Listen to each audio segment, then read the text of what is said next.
자, 이어서 강의 진행하겠습니다. 자, 여러분들 교재 238페이지 한번 볼게요. 자, 예제 38번입니다. 부지런히 한번 풀고 넘어가도록 하겠습니다. 자, 이전 시간에 설명했던 것 중에 이런 내용이 있었죠. 일과 관련된 테마, 그러니까 일률 테마에서는 그 인류를 자연수로 표현할 거냐 미지수로 표현할 거냐 이것 때문에 문제풀이 방향이 달라진다고 얘기했었어요. 자, 우리가 인류라는 걸 자연수로 표현할 때는 우리가 어떤 식으로 접근을 했었는지 기억나요? 기억나요? 얘를 자연수로 표현할 때는 어떤 일을 하는데 걸리는 시간을 이걸 이렇게 이용해서 이게 자연수가 되어야 되니까 일이 시간에 뭔가 배수가 되어야 된다. 이렇게 얘기했었죠. 그러니까 어떤 일을 하는데 걸리는 시간이 언급이 되어 있기 때문에 그 시간의 배수로 일을 이렇게 정하면 되는 거였죠. 근데 지금 이 문제에서는 어때요? A가 4시간 일을 하고 이어서 B가 6시간을 하면 이렇게 나와 있으니까 뭐예요? A가 혼자서 몇 시간 동안 하면 되는 일이 있다. 이렇게 언급이 된 게 아니라 애초에 일을 뭔가 나눠서 하고 있죠. 그러니까 이런 약수배수 개념으로 볼 수가 없다고요, 지금. 이해돼요? 자, 그렇기 때문에 자, 이런 경우에 이제 자연수로 표현할 수 있는 내용이 아니야. 뭘 보고 안다고요? 어떤 일을 하는데 A는 얼마가 걸리고 B는 얼마가 걸린다. 그러니까 혼자 할 때 또는 뭐 둘이 할 때 어쨌든 온전히 같은 시간 동안 이렇게 같은 시간이라고 할 수는 없고 같은 시간이죠. 같은 시간 동안 일을 했을 때 몇 시간이 걸린다. 이런 표현이 나오면 우리가 이렇게 자연수로 접근을 하는데 그런 케이스가 아니기 때문에 이제 인류를 이제 미지수로 놓고 풀게 돼요. 저는 그냥 이 두 가지 유형밖에 없는 것 같아요. 여기서 디테일을 붙이면 아까처럼 일의 양이 달라지는 그런 디테일이 붙거나 뒤에서 연습 문제에서 풀겠지만 뭐 물이 샌다라는 일을 방해하는 요소에 대해서 언급이 되는 뭐 그런 경우도 있겠죠. 어쨌든 요건데 미지수로 놓고 풀어 보겠습니다. A의 일률, B의 일률 항상 소문자로 저는 이렇게 쓴다고 했죠. 헷갈리지 말고 잘 보세요. 자, 어떤 일이라는 게 있는데요. 그 일이라는 게 A가 4시간 동안 일하고 4A만큼 일하고 그 다음에 B가 6시간 동안 일하면 되는 이런 일이 있대요. 근데 이 일을 순서를 바꿔서 하면 B가 먼저 3시간 3B죠? A가 이어서 하면 총 9시간 이런 것도 약간 그냥 별거 아니지만 독해예요. 6시간 동안 했다는 얘기죠. 이렇게 일을 한다는 뜻이에요. 자, 그러면 이렇게 뭔가 등식이 나왔으니까 A와 B의 관계를 좀 유추할 수 있겠죠? 2A가 3B가 돼요. 그럼 여기서 많은 분들이 되게 순진하게 A는 2분의 3B잖아. 이렇게 되게 순진하게 그러네. 그러면 여기다가 이제 뭐 대입을 하면 뭐 이렇게 가요. 왜 이렇게 푸는지. 자, 우리가 애초에 일률 문제 풀 때 일의 양을 뭐 30으로 놔도 되고 60으로 놔도 되고 우리 마음대로 놔도 된다 그랬죠. 그러면 그냥 이런 수식 나오면 이게 결국엔 A 대 B가 3대 2란 뜻이거든요. 여기다 3 넣고 여기다 2 넣으면 등식 만들어지잖아요. 그럼 A에다가 3 넣고 B에다가 2 대입하면 돼요. 그냥 이렇게 풀면 됩니다. A는 3, B는 2 그냥 대입하면 돼요. 즉 A는 3, B는 2면 뭐예요? 요 전체 1이라는 게 24겠죠? 그냥 이렇게 풀라고요. 24만큼의 일을 둘이 동시에 한대요. 둘이 동시에 하면 5만큼씩 하는 거고 시간 얼마나 걸리니? 이렇게 물어보니까 이게 답이죠. 5분의 24 4와 5분의 4 5분의 4시간 얼마예요? 요거겠죠. 그쵸? 5분의 4시간인데 다른 거 고르지 않을 거잖아요. 계산 안 해도. 30분보다 더 큰데. 그죠? 이렇게 하면 되는 겁니다. 간단했어요. 요게 중요한 거예요. 제가 봤을 때는 좀 뭔가 좀 기억할 만한 요소는 이렇게 정리해서 뭔가 비례식을 활용하는 거다. 요게 조금 정리할 만하고, 비례식을 활용하지 않더라도 어차피 대입하면 다 지워집니다. 문자는. 자, 요런 문제가 있었습니다. 자, 이제 연습 문제 한번 같이 보도록 할 거예요. 241페이지 보겠습니다. 다 풀진 않고,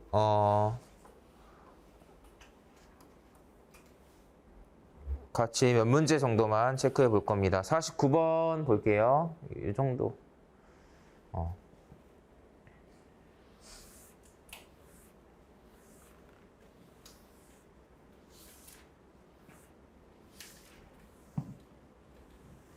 네, 자, 갑니다. 자, 49번 내용을 봅시다. 어떤 물통을 가득 채우는데요. A 호스. 호스라는 말 알아요, 여러분들? 호스. 모를 수도 있어, 가끔. 호스? 그 있잖아요, 그냥. 물 나오는 이런 고무로 된 약간 이런. 직접 뿌리는 거 있죠? 알죠? 자, 그걸 말하는 거예요. A 호스를 이용하면 2시간, B 호스를 이용하면 5시간이 걸린대요. 한편 물통에는 구멍이 뚫려 있어서 일정량의 물이 새고 있어요. 웃기지 않아요? 약간 이런 거? 응용소리 문제 풀 때 보면은 문제를 만들려고 약간 이상한 상황 만드는 거 있죠. 뭐 그런 거, 아무튼 그런 게 좀 재밌어요, 가끔. 자, 보겠습니다. 네. 일정량의 물이 새고 있고요. 자, 그 다음에 호스에서 나오는 물의 양은 A 호스가 B 호스의 2배라고 한대요. 동시에 이용해서 물을 가득 채우는데 걸리는 시간은 봅시다. 네. 자, 해볼게요. 이렇게 가면 되겠죠? 지금 나와 있는 요소가 뭐냐면 A 호스에 대한 이야기가 있고요. B 호스에 대한 얘기가 있고 일정량의 물이 샌대요. 일정량의 물이 샌다라는 말은 시간에 따라서 뭔가 정해진 만큼씩 물이 빠진다는 뜻이죠. 요 새는 물의 양을 제가 C라고 할게요. 그러면 A 호스를 이용해서 2시간 동안 물을 넣을 때도 물이 새는 거고 B 호스를 이용해서 이렇게 할 때도 물이 새고 있는 거죠. 그걸 놓치면 안 돼요. 구멍이 애초에 뚫려 있습니다. 그러니까 그 어느 물통의 그 용량이라는 건 용량만큼 물을 빼면 어떻게 돼요? 용량만큼 물을 넣으면 가득 찬다라는 의미죠. 그 물통의 용량만큼 이제 물을 넣는데 첫 번째 얘기는 2시간 동안 A만큼 넣고 동시에 C만큼 빠지는 거죠. A만큼 넣고 동시에 C만큼 빠지는 거니까 이렇게 표현이 가능할 거예요. 또 얘는 5시간 동안 B만큼 넣고 C만큼 빠진다. 이렇게 표현할 수도 있겠죠.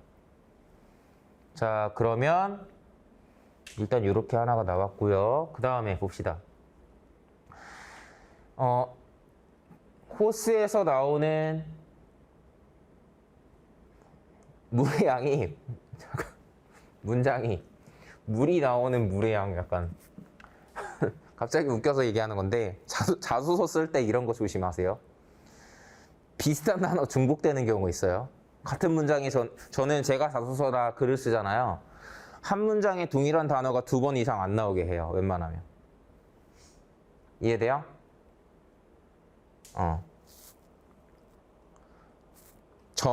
저의 생각은 땡땡땡땡땡 한다고 생각합니다. 이렇게 생각이란 단어를 앞뒤에 2번 쓰지 않는다고요. 예를 들면. 얘도 뭔 소리죠, 갑자기? 죄송합니다. 이게 나중에 수정해 둘 텐데 이해는 됐죠? 자, A 호스가 B 호스의 2배라고 하니까 얘가 이 B라는 뜻이네요. 그냥 대입하면 끝나겠죠? 그래서 여기다 대입하는 게 편하겠죠, 여러분? 2B. 그러면 여기다가 4B 빼기 2C가 5B 빼기 5C가 되니까 B는 3C. 이렇게 되네요. 이거 다 대입하면 이제 왠지 될 것 같은데요. 동시에 이용해서 물통에 가득 채우는 데 걸리는 시간은 이거 때문에 귀찮구나. 자, 이거를 이제 여기다가 다 대입해서 정리를 해볼게요. 예를 들면 B는 3C니까 여기다가 3C 넣으면 2C 되죠. 전체 일회량이 10C인 거예요. 그래서 자, 10C만큼의 일을 하는데요. 자, 얘네들이 동시에 한다라고 했으니까 A 더하기 B 빼기 C일 거고 여기다가 T를 곱하는 개념일 거예요. 자, 그러면 이제 대입하면 되겠죠? B는 3C고 A는 B의 2배니까 여기가 6C일 거예요. 그러면 8C가 되니까 자, 이렇게 해서 결국에는 8분의 16에 T로 나오네요. 8분의 10이면 얘겠죠? 이것도 왜 얘겠죠? 이렇게 하는 거냐면 1시간 넘었죠? 1시간 반 안 되죠? 그러니까 4번. 근데 순진한 사람들은 어떻게 한다고요? 이걸 일일이 막 15분이라는 깔끔한 숫자를 스스로 계산을 해내려고 하는 거야. 그러지 마요. 객관식 문제니까 이렇게 봅니다. 네, 됐습니다. 넘어가요. 미지수가 좀 많이 나오는 문제죠? 이런 문제가 좀 난이도가 있어요.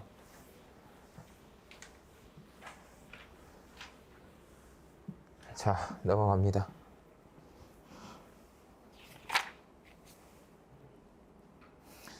사실 이렇게 동영상 강의를 찍지 않으면 제가 이상한 소리를 많이 하면서 강의하는 스타일인데 어쩔 수 없습니다. 자, 봅시다.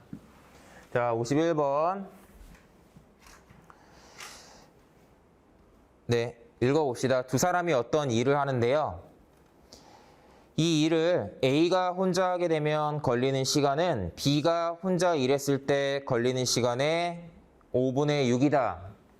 자, 여러분들 이 표현은 시간의 비율이 나온 거예요. 시간의 비율이 나와 있는 거예요. 예를 들면 예를 들면이 아니라 A가 하는데 걸린 시간이랑 B가 하는데 걸리는 시간을 비율로 나타내면 5분의 6이라는 거죠. 5분의 6이라는 건 비례식으로 쓰면 어떻게 된다는 뜻이에요?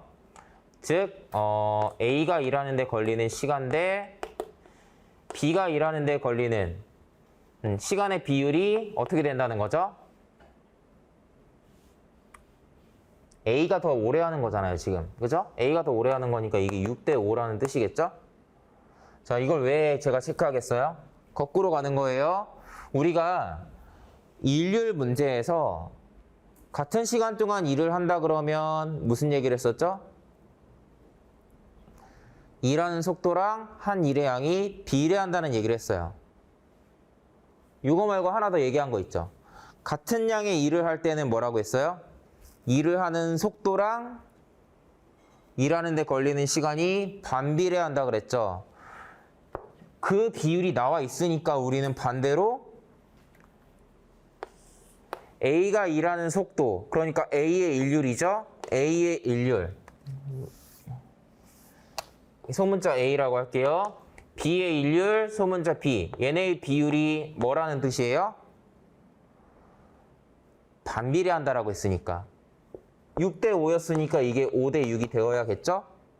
항상 반비례한다라는 건 숫자를 바꾸는 개념으로 보시면 돼요. 자, 요거니까 우리가 이제 단순하게 이 얘네들의 인류를 이렇게 표현할 수 있게 된 거예요.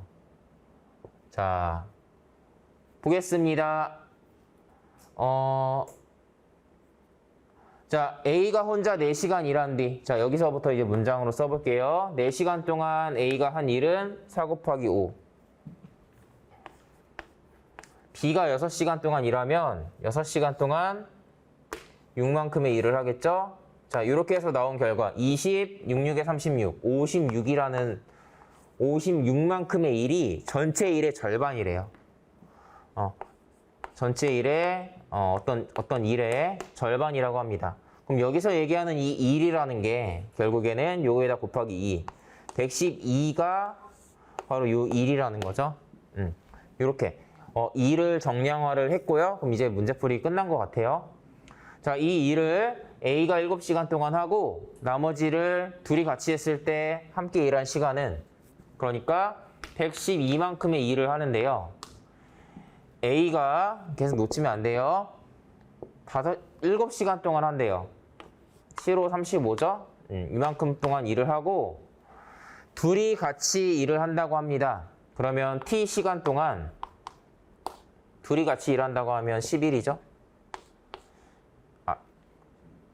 가로를 쓸 필요가 없는데 그러면 이렇게 쓸게요. 이만큼씩 한다는 거니까 수식 이렇게 만들어졌고요. 끝났네요. 이것도 잘 봐요.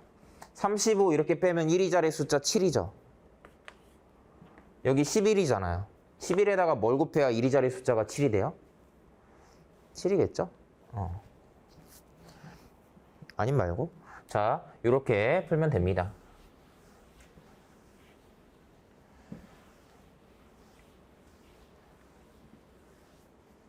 자, 넘어가요. 52번. 시간이 없네요. 많이 모자라요. 금액은 다 못할 것 같아요. 52번 봅니다.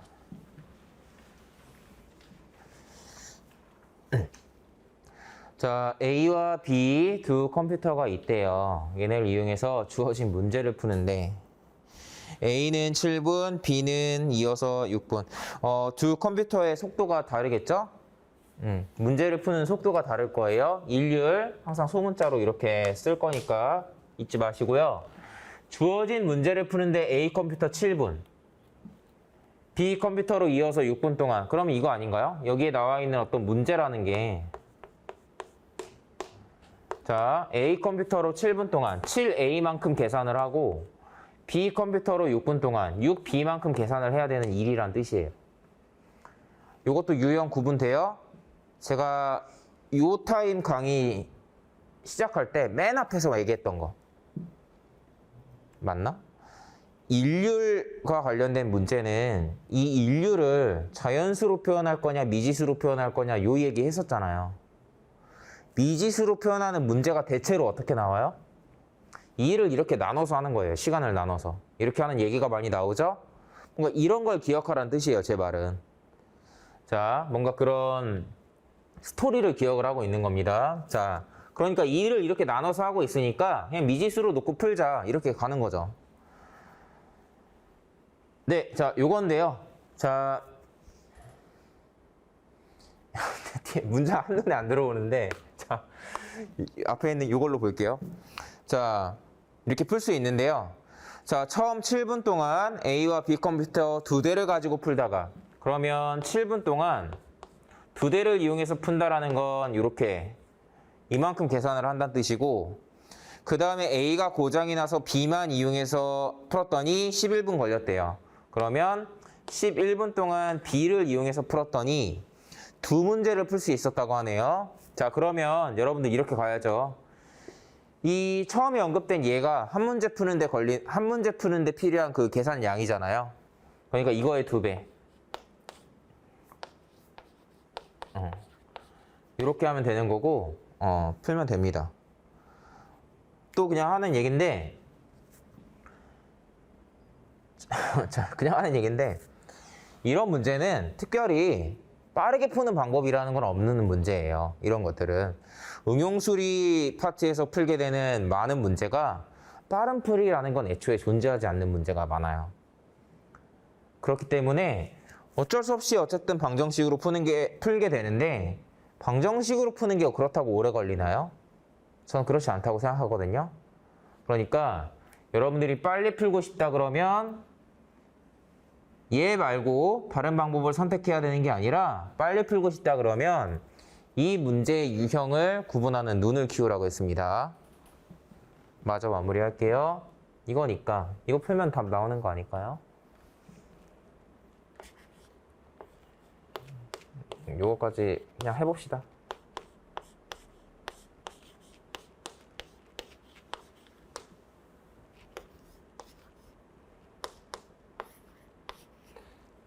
이렇게 나오면 보통 이게 여기에 대입돼요. 보통은 6B가 7A니까 여기다 7A 대입하면 전체 1이라는 게 14A겠죠? 14A를 A 혼자 하면 14분 걸리겠죠? 네, 이렇게 푸는 문제였습니다. 자, 일단 이렇게 정리가 되는데요. 일률 문제도 한번 정리해 보겠습니다. 개인적으로는 거속시 문제랑 비슷한 요소가 있는 문제예요. 비례한다, 반비례한다 이런 요소를 활용할 수 있으면 좋겠고요. 다만 뭐 기차 문제랑 배 타는 문제 이런 것들이 나올 여지는 별로 없기 때문에 출제 유형은 조금 더 단순하다. 일률이 자연수로 표현되는 경우랑 미지수로 표현되는 경우 그냥 이렇게 두 가지로 나뉘면 된다. 유형을 이렇게 두 가지로 나눈다라는 건 어떤 의미라고요? 분명히 이 두 유형의 문제에는 다르게 표현되는 내용이 있다는 뜻이죠. 그 내용으로 구분을 하는 거예요. 자, 그것만 기억하시면 될 것 같고 정석으로 푸는 문제가 대체로 많고 정석으로 풀어도 시간이 오래 걸리는 그런 게 아니니까 여러분들이 여기는 약간 진득하게 그냥 공부해야 되는 유형이다 하면 되고 거속시만큼 일과 관련된 이 문제가 시험에 많이 나오는 테마입니다. 반드시 학습하시고요. 다음으로 넘어갑시다.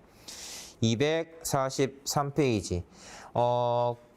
오늘 강의는 시간이 많이 남진 않았기 때문에 일부 문제 정도만 좀 풀어보고 마무리를 하게 될 것 같은데요. 미리 말씀드리면 오늘 체크하지 못한 연습 문제 이 파트에서 이 테마에서 같이 못 풀어본 문제들은 다음 시간에 좀 일부 풀겠습니다. 네, 그렇게 하겠습니다. 자, 볼게요.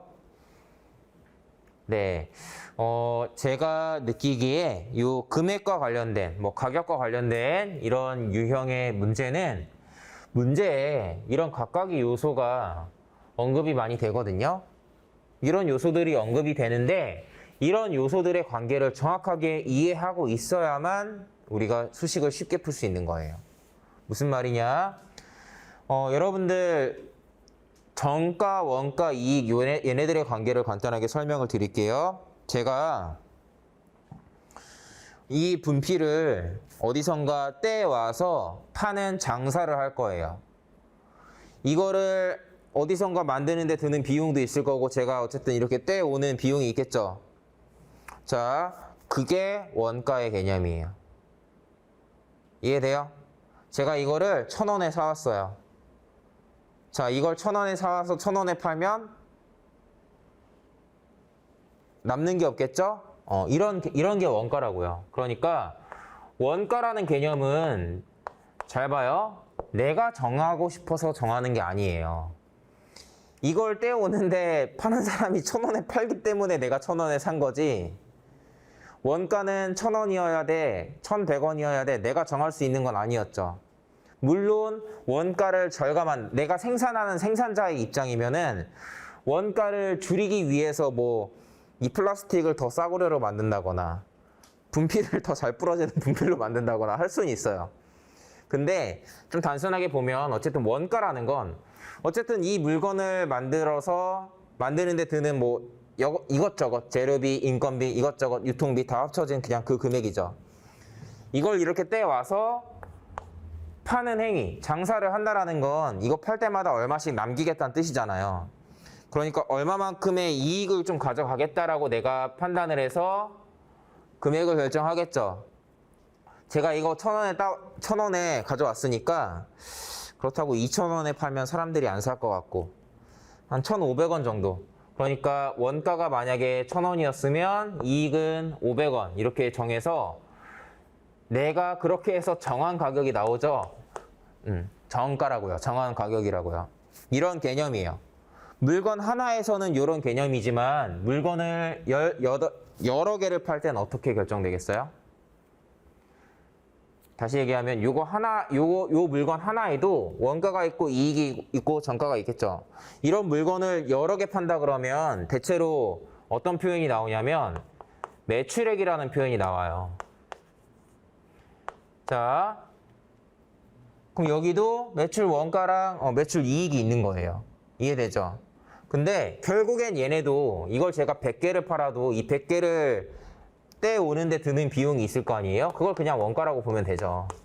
매출 원가라는 말을 쓰기도 합니다. 이익도 매출 이익이라는 말을 쓰기도 하겠죠. 어쨌든 하나를 팔든 100개를 팔든 어쨌든 원가라는 개념은 그냥 그 본전에 해당하는 그런 금액이 있는 거고 내가 남기는 이런 비용이 있는 거죠. 그러니까 문제를 풀 때 여러 개를 판다라는 개념이 나오면 이 매출액의 개념으로 봐서 예를 들면 뭐 여기 나와 있는 정가에다가 판매량, 뭐 매출량이라고 할 수도 있겠죠? 뭐 판매량이라고 쓸게요, 여기는. 이런 식으로 봐서 매출액을 봤을 때 이렇게 풀어야 될 때도 있는데 이런 관점으로 봐야 될 때도 있어요. 어쨌든 얘네들 간에 이런 요소들 간의 그 관계를 잘 알고 있어야 된다고요. 자, 그 다음에 자, 여러분들 근데 이걸 1,500원에 팔기로 했는데 안 팔려요. 그럼 어떻게 해야 돼요? 안 팔려. 재고 처리해야 되잖아요. 이걸 1,000원짜리인데 안 팔려. 1,500원에 안 팔려요. 그렇다고 싸게 팔긴 싫어. 이걸 그래서 계속 갖고 있으면 어떻게 돼요? 그 1,000원 날린 거예요. 쓸모가 없는 게 되니까. 그러니까 재고 처리를 이제 해야 되는데 뭐 그럴 때 할인을 하겠죠? 그래서 얘가 할인을 하게 되면 할인을 하게 된 금액을 할인가라 그래요. 자, 여러분들 1,000원짜리를 100원 깎아줘서 900원에 판다라고 하면 할인가는 100원이 아니라 900원인 거예요. 이해돼요? 할인가는 할인하고 나서 판매하는 금액을 말하는 겁니다. 할인가라는 개념이 이렇게 적용이 돼도 원가가 달라지는 건 아니죠. 이 원가 더하기 이익이라는 이거는 그냥 등식의 요소라기보다는 항상 어떤 물건을 이렇게 판다라는 건 그냥 이런 요소로 정해진다라고 생각하시면 되는 거고, 할인을 하게 돼서 금액이 줄어들게 되면 원가는 그대로니까 아마 이익이 줄어드는 개념이겠죠? 이렇게 이해를 하시면 될 거예요. 이런 요소들에 대해서 일단 알아두시고요. 그 다음에 하나만 더. 아니다. 이렇게 하고 좀 이야기가 너무 길어질 수 있으니까 일단 몇 문제만 풀어보고 다른 얘기는 다음 시간에 하겠습니다. 자, 일단 여러 문제 중에서 몇 개만 한번 볼게요. 여러분들 244페이지 보시면요. 244페이지에 자, 제가 일단 문제를 여러 개 한번 볼 거예요. 다 풀진 않고 잘 보세요. 예제 39번 한번 볼게요. 자, 예제 39번 보면 이런 내용 나와요. 원가에 20%의 이익을 붙인다는 말 나오죠. 그러면 잘 보세요. 정가가 있고 얘는 원가에다가 이익을 이렇게 말하는 건데 원가가 100이라면 이익이 20이란 뜻이고 그럼 정가가 120이란 뜻이겠죠. 그 다음에 정가에서 10% 할인했대요. 자, 여러분들 얘 10% 할인하면 108 되죠. 그러면 원가는 그대로고 이렇게 이익만 줄어드는 요소라고 얘기했죠? 이런 걸 거예요. 어쨌든 할인가가 이렇게 나왔을 때 얘가 108이라는 숫자로 표현이 되면 원가는 100이라는 숫자로 표현이 되겠죠? 그러니까 이런 표현, 무엇에 몇십 프로의 이익, 몇십 퍼센트 뭐 얼마 이런 표현이 정말 많이 나오는데 그때 이 기준이 되는 애를 간단한 숫자로 놓고 다른 애들을 이렇게 간단한 자연수로 정리해 놓고 보면은 그냥 간단한 숫자의 비율로 이런 문제를 풀 수 있는 거예요. 뭐 예를 들면 이 할인가랑 원가의 비율이 108대 100이다. 뭐 이렇게 놓고 풀면 되겠죠. 뭐 이런 요소인데 어쨌든 이런 거고, 자, 그 다음에 바로 밑에 있는 문제도 잘 봐봐요. 원가의 50%의 이윤. 똑같은 내용이죠? 똑같이 원가 100, 이윤 50, 정가 150. 이렇게 놓고 풀면 되는 문제일 거예요.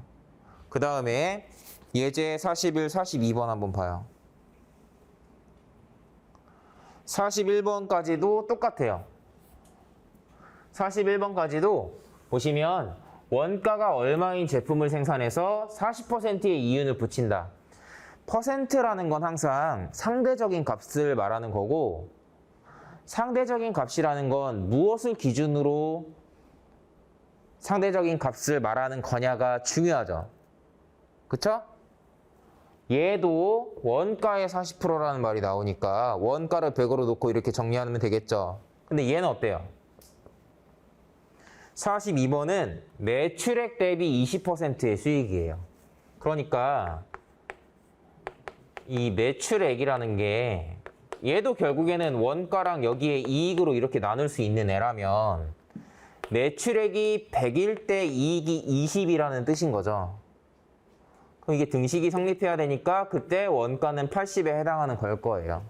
요건데 시장 환경이 달라져 20% 할인된 가격에 제품을 판매한대요. 자, 사실 생산한다는 표현보다는 동일한 개수의 제품을 판매했다라는 표현이 조금 더 명확한데 그냥 봅시다. 자, 20%의 할인된 가격에 제품을 이제 판매하려고 해요. 자, 여러분들 잘 봐봐요. 매출액은요, 물건의 가격 곱하기 판매량이죠. 엄밀하게는 이게 생산보다는 판매량으로 나오는 게 좋아요. 근데 어쨌든 자, 요건데 이게 굳이 언급이 됐으니까 이게 아마도 이게 같다란 얘기일 거예요. 그러면 가격만 20% 얘가 20% 하락하면 매출액이 어떻게 돼요? 이게 같으면 얘네들은 비례하겠죠. 얘도 20% 주는 거예요. 그러니까 이런 표현이 나왔을 때 이 매출액이라는 걸 원가 더하기 이익으로 볼 수도 있어야 되고 가격 곱하기 판매량으로 볼 수도 있어야지 이런 식으로 뭔가 판단할 수 있는 거죠. 이런 요소들을 우리가 다 꿰고 있어야지 얘네는 잘 풀 수 있다는 얘기예요. 자, 그러니까 결국에는 매출액이 또 얘는 80이 된다는 뜻이에요. 얘가 20% 감소되니까 80이 되겠죠.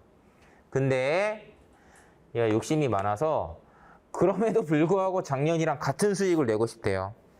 작년이랑 같은 수익을 내고 싶으니까 수익이 또 20이란 뜻이죠. 그러면 이 등식이 성립하려면 원가는 60이 되어야 하죠.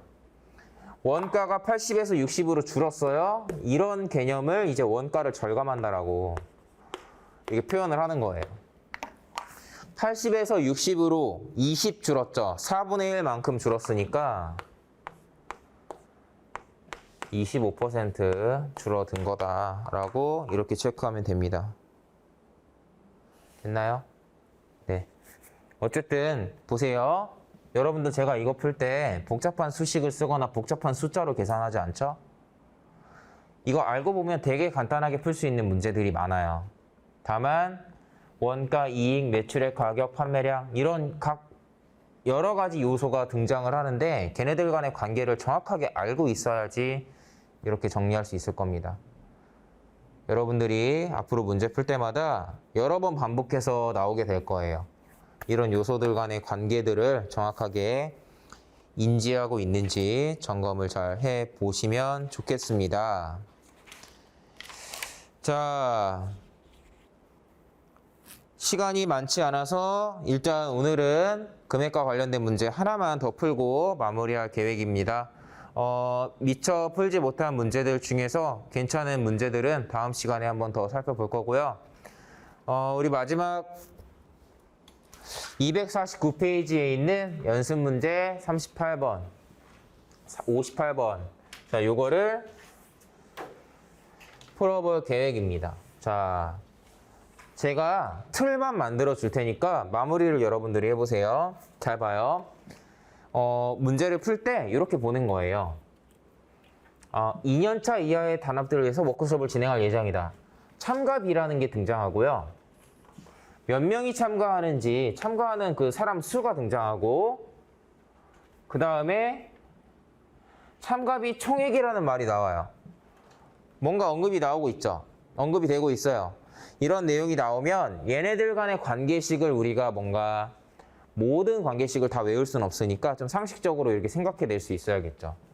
여러분들 참가비 총액이라는 건 당연히 이 참가하는 직원 수 직원 수에다가 참가 비. 얘네를 이렇게 곱한 개념이 되겠죠? 이렇게 써놓고 보니까 어때요? 교재 249페이지. 자, 이렇게 써놓고 보니까 어떻습니까? A는 B 곱하기 C라는 형태의 공식이죠? 응용소리 문제는 다 이 공식이에요. 자, 요겁니다. 자, 그러면 하나만 해볼 거예요. 자, 참가 B가 5만 원을 기준으로 했을 때, 5만 원을 기준으로 해서 1,000원씩 내린대요. 참가비를 1,000원씩 내린대요. 5만 원일 때도 체크해보고 49,000원일 때도 체크해보고 48,000원일 때도 체크해보고 싶다는 얘기예요. 그거를 어떻게 표현하죠? 참가비가요 5만 원인데요. X가 1, 2, 3, 4 커질 때마다 참가비를 1,000원, 2,000원, 3,000원, 4,000원 이렇게 내린다고 생각을 하면 이거를 이렇게 표현할 수 있겠죠. 이해돼요? X가 1, 2, 3, 4 커질 때마다 참가비를 1,000원씩 내린다라는 걸 이렇게 표현할 수 있겠죠. 단어 외우듯이. 이해돼요? 그럼 이 직원수 이거는 여러분들이 써봐요. X가 1, 2, 3, 4 커질 때마다 직원수 늘어나는 걸 수식으로 한번 정리해 보세요. 뭐가 되죠? 기본 90명에다가 직원 수는 늘어나요. X가 1, 2, 3, 4 커질 때마다 5명씩 늘어나니까 5X가 되겠죠. 요렇게. 요게 여러분들 이렇게 Y라고 만약에 놓으면 참가비 총액이 되고요. 아까 봤던 건데 이게 뭐예요? 2차 함수입니다. 함수. 자, 기억나는지 잘 체크해봐요. 오늘 진행됐던 강의 내용 중에 있었어요. 거속시 할 때 얘기했던 것 같네요. 자, 여러분들 2차 함수의 그래프에서 여기다가 해볼까요? 그래프가 이렇게 아래로 볼록하게 또는 위로 볼록하게 그려질 수 있다 그랬죠. 얘는 어떤 형태인가요? 이걸 어떻게 구분한다 그랬어요? y는 ax 제곱 더하기 어쩌고 저쩌고 있을 때 이 x 제곱 앞에 곱해져 있는 이 a가 양수냐 음수냐에 따라서 결정된다 그랬어요. 마이너스 1000 플러스 5니까 둘이 곱하면 마이너스 5000 x 제곱이죠. 음수예요. 음수일 때는 이렇게 그려집니다. 그럼 최대값을 물어보는 거. 이게 참가비 총액인데 최대값을 물어본다라는 건 아무렴 여기를 물어본다라는 거겠죠? 어떻게 푼다고 했는지 기억나요? 이게 약간의 제가 느끼는 학습력의 차이. 2시간 전에 얘기한 걸 기억하냐 못하냐. 약간 요게 약간 학습력의 차이인데 기억 못하면 여러 번 하는 거예요. 반복하는 거니까. 여러분들이 학습력의 차이가 있을 수는 있어요. 사람마다. 없는 게 말이 안 되지. 있을 수는 있는데 알고 있죠? 뭐 많이 보면 기억에 남고 시험 보기 직전에 봐야 기억에 더 잘 남죠? 그래서 이런 거 기억해 놓고 자 어떻게 하면 돼요? 이게 0이 되는 두 x를 찾아서 그거의 정 가운데를 찾으라 그랬었죠? 이해되나요? 이게 0이 되려면 x가 50이면 되고요. 이게 0이 되려면 x가 마이너스 18이어야 돼요. 두 개의 정 가운데는 평균 구할 때 우리가 어떻게 하죠? 두 개 더한 다음에 2로 나누잖아요. 더하면 32, 2로 나누면 16이죠? x가 16일 때가 이게 이렇게 딱 위로 볼록 이렇게 여기 꼭지점일 때라는 얘기입니다. x가 16이면 참가비는 얼마인가요? 16,000원 빼는 거니까 1번이 나오겠죠? 자, 이렇게 푸는 문제였는데 요거 뭐 종종 질문해주는 문제였고 요 2차 함수 오늘 2문제 정도 얘기한 것 같은데 요렇게 나오기도 하니까 신경 쓰셨으면 좋겠습니다. 다만 이런 건 있어요. 여러분들이 응용소리 문제를 풀 때도 약간 아이디어가 중요한 애들이 있죠. 무슨 말이냐면 이 문제 이렇게 풀면 되는데 근데 내가 혼자 풀 땐 생각 못한 것들 있죠. 그런 것들은 대체로 시간이 지나가면 또 까먹게 돼 있어요.